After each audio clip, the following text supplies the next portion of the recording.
Bom dia, boa tarde, boa noite, sejam bem-vindos ao canal. E no vídeo de hoje, então, nós vamos fazer nosso primeiro vídeo sobre o projeto As Crônicas de Nárnia, falando então sobre a primeira crônica do livro. Nossa, eu tava com tanta saudade de ler um livro bom de fantasia, sabe?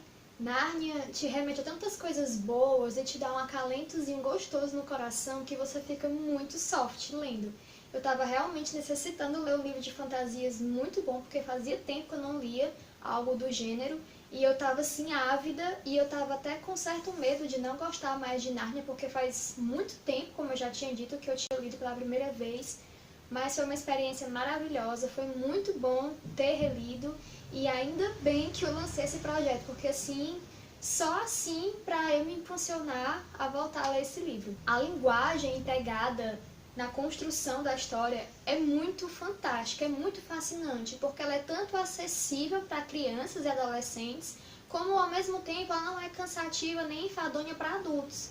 Então é uma leitura que agrada a todas as idades e eu tenho certeza que se você der uma chance você vai gostar muito, até porque é tudo muito bem construído. Eu acho que vale muito a pena você dar uma chance para Nárnia e engajar no projeto ainda aqui comigo, porque ainda dá tempo, a gente está na primeira crônica ainda, são 7, ou seja, faltam 6, então, por favor, se impulsione e comece a ler comigo, então, o livro. Se você não tiver o livro, eu vou deixar o link aqui embaixo para onde você pode adquirir, tá certo?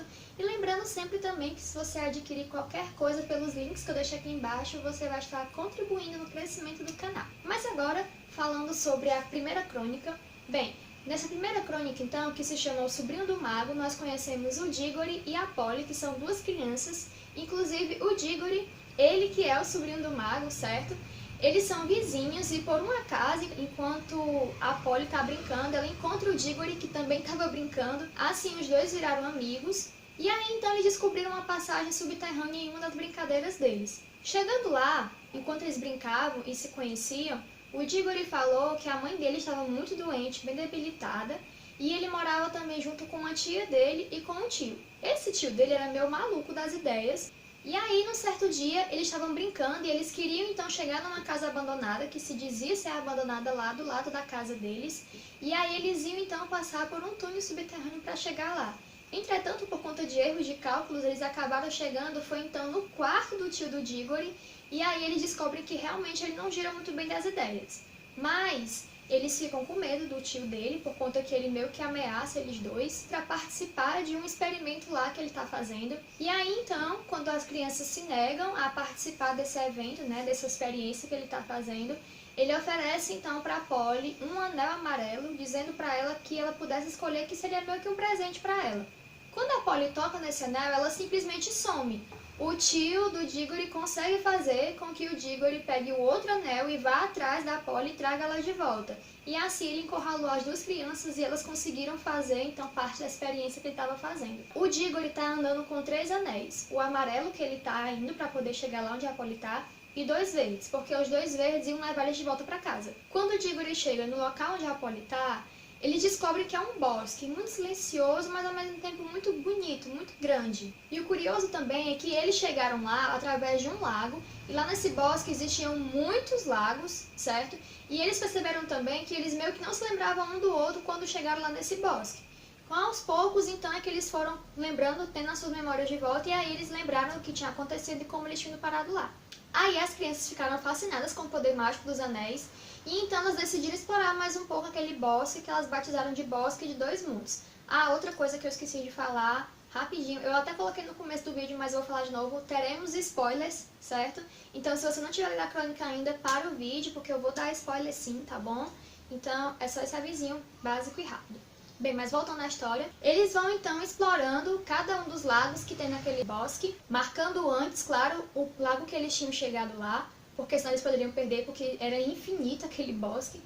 E aí então ele chega em outro lugar, só que totalmente diferente daquele bosque que ele estava, num local meio sombrio, meio nefasto, com uma luz meio avermelhada que lembrava algo demoníaco, digamos assim. E aí então lá eles encontram um sino e um dizer. A Polly fala pro Dígore então que ele não mexesse naquilo, só que aí o Dígore, meio teimoso, vai e mexe e então desaba tudo, mas eles conseguem se safar, eles não ficam machucados. Entretanto, aquele sino, ele era mágico, e com isso ele libertou uma feiticeira que estava lá presa, que é a feiticeira Jadis. E pra quem já assistiu o primeiro filme das Crônicas de Nárnia, que é o Leão, a Feiticeira e o Guarda-Roupa, sim, é aquela feiticeira lá que aparece no filme, a Feiticeira Jades. Ela então estava presa justamente por conta de um encantamento e já a partir dessa primeira crônica você já descobre o quanto ela é perversa, o quanto ela é malvada, o quanto ela é realmente a personificação do mal. Só que aí a Polly já meio que desconfia disso. O Diggory fica muito encantado porque ela, além de ser muito alta, ela é muito bela. Só que aí depois os dois percebem de fato a índole dela, querendo se livrar da feiticeira, eles conseguem usar o anel e voltar para o bosque, achando que tinham se livrado da feiticeira. Só que ela se agarrou nos cabelos da Polly e foi junto com eles. Só que ela ficou muito fraca naquele bosque. E a gente não sabe muito bem por quê, mas eu creio que seja por conta da aura boa e mágica que tem naquele bosque, por isso que fez ela ficar tão fraca. E aí as crianças têm a oportunidade de voltar para casa, só que mais uma vez a feiticeira consegue se agarrar a eles e vai para casa com eles. E lá então o tio do Diggory vê a rainha e fica totalmente encantado por ela, apaixonado.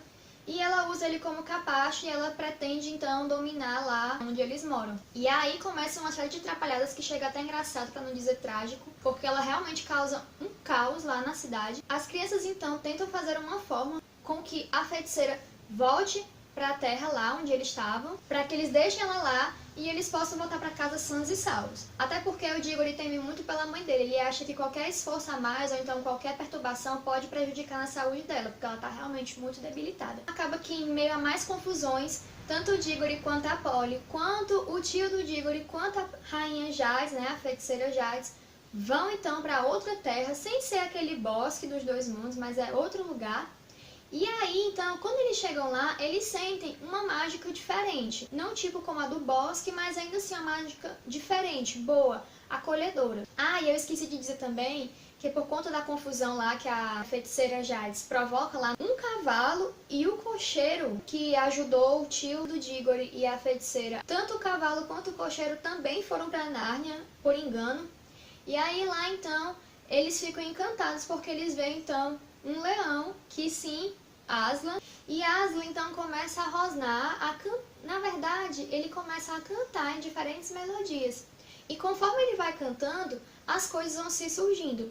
E eu não sei se eu falei pra vocês no primeiro vídeo da apresentação do projeto, mas Nárnia tem muitas referências bíblicas, e justamente esse cantar, essas melodias que o Aslan estava falando, na minha opinião se assemelharam muito ao livro de Gênesis, no primeiro capítulo, quando Deus vai criando as coisas, né? Vai criando o universo. É tanto que a ordem que as coisas vão sendo criadas é a mesma que está lá. O céu, a terra, o mar, as estrelas e tudo mais. E por último, os animais e as plantas. É curioso porque, assim, em Gênesis, a última coisa criada são os humanos, no caso nós, né? Adão e Eva. Mas, em Nárnia, a última coisa criada, digamos assim, são os animais falantes. E Aslan faz uma distinção entre os animais que não falam e os animais que falam. Ele escolhe certas espécies para ser, então, esses animais que falam, para que possa, então, criar um mundo novo em união com os animais que não falam, nenhum será acima do outro, e é curioso também porque ele deixa Nárnia para os animais cuidarem. E aí, então, a feiticeira Jades, tocada por aquela magia boa que fazia muito mal a ela, faz com que, então, ela saia de lá correndo, fuja de lá. O tio do Diggory está totalmente absorto e com medo e espantado, é tanto que todo mundo escuta o Aslan falando, menos ele, porque ele ficou meio abobalhado e não queria saber disso. De forma, então, que ele não entendia o Aslan falando e se enrosnando. Isso se viu para as outras criaturas também. Todos se entendiam, tanto os animais entendiam os outros humanos, quanto os humanos entendiam os animais falantes também. Aslan, vendo o cocheiro, disse que já conhecia ele, e aí foi meio que eu fiquei em dúvida, porque o cocheiro falou que já conhecia Aslan de algum lugar, e Aslan também disse que já conhecia ele de algum lugar.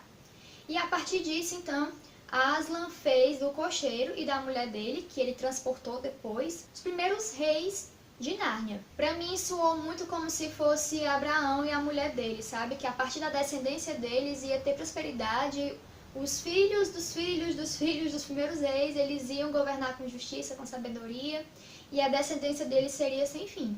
Então isso me lembrou muito também questões da Bíblia. Aslan vai conversar com Diggory porque Diggory queria muito a ajuda de Aslan para que ele encontrasse uma cura para sua mãe.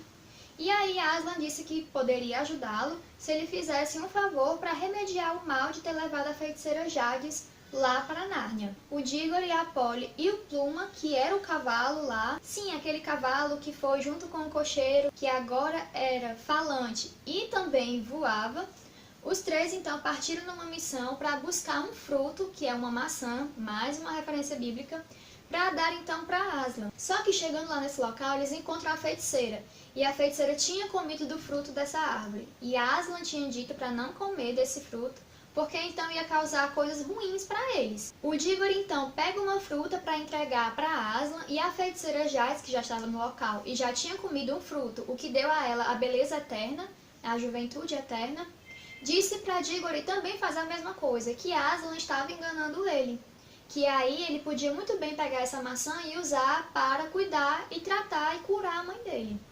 Sim, se você também está pegando a referência de serpente, Eva, exatamente, mais uma referência bíblica. Só que aí Dígore ele resiste, ele não se deixa levar pelas mentiras da rainha Jades, e tanto o Pluma, que era o cavalo voador, como também a Polly estavam todo tempo incentivando a ele, dizendo que tudo que ela falava era mentira. Então o Dígore conseguiu fugir de lá, e aí o Dígore, a Polly e o Pluma voltam então para os domínios de Aslan, voltam para Nárnia, e Aslan então planta aquela árvore no solo de Nárnia e avisa que enquanto aquela árvore estiver lá, todo o mal vai ser banido de Nárnia.